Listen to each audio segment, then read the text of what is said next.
Now that we know the general history of Deadwood, let's see what there really is to do there.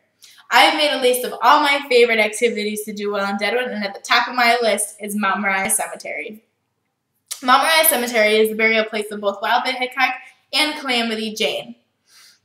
Now the story goes is that when Calamity Jane, her final request was to be buried next to Wild Bill Hickok in Mount Moriah Cemetery.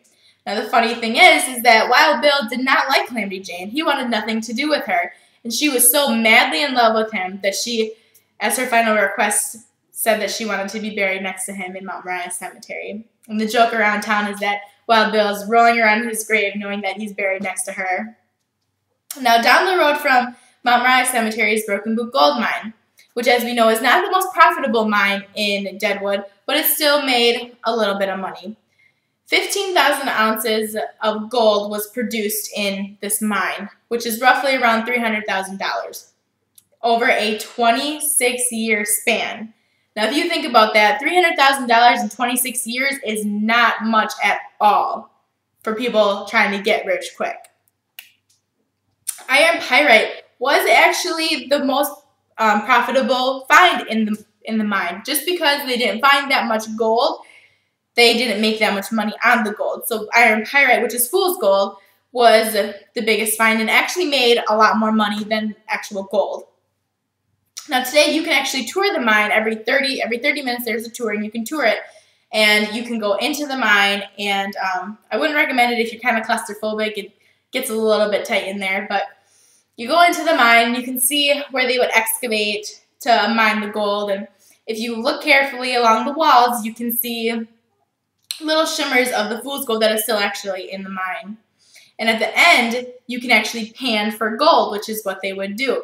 They would take chunks of the walls out or on the ground or wherever they were mining, bring it out and put it into water. Now, because gold is so much more dense than water and the rock, it settles to the bottom. So when you pan for gold, you have the opportunity to do it.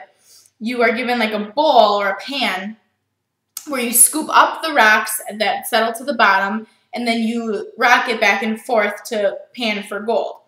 And as the rock and water fall over the edge, the gold, being more dense, is settling at the bottom of the bowl. So you end up getting these little teeny tiny little flakes of gold that you are able to keep as a little souvenir.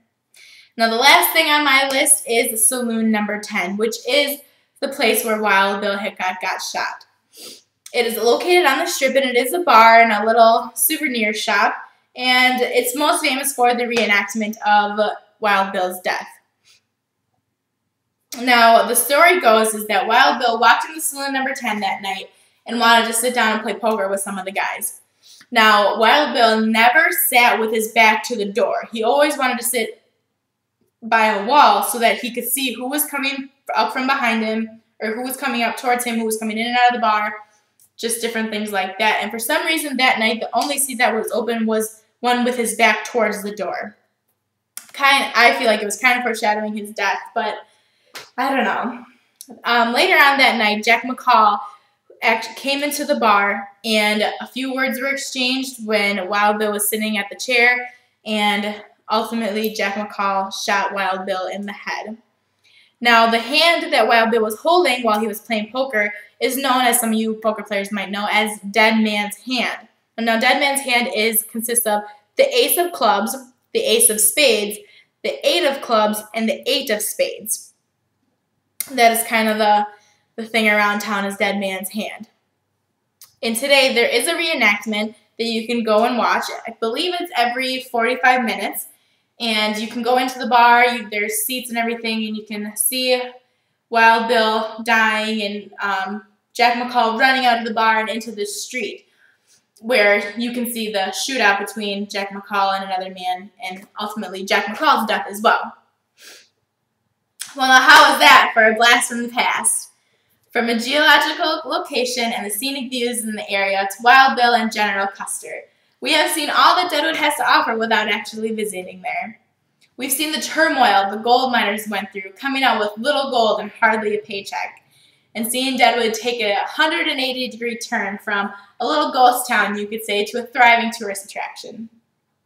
And it has made me very happy and feeling very fortunate that I've been able to visit there so many times and now being able to share it with you. Seeing all that Deadwood has to offer now with Saloon Number 10, Broken Boot Gold Mine, and Mount Moriah Cemetery, I can only hope that you can see the shining gold under all that dirt that I see every time that I visit there. Now it's time to take a vacation, learn something new, visit a place where few people really know about. Find that gold the world is hiding and become rich with knowledge.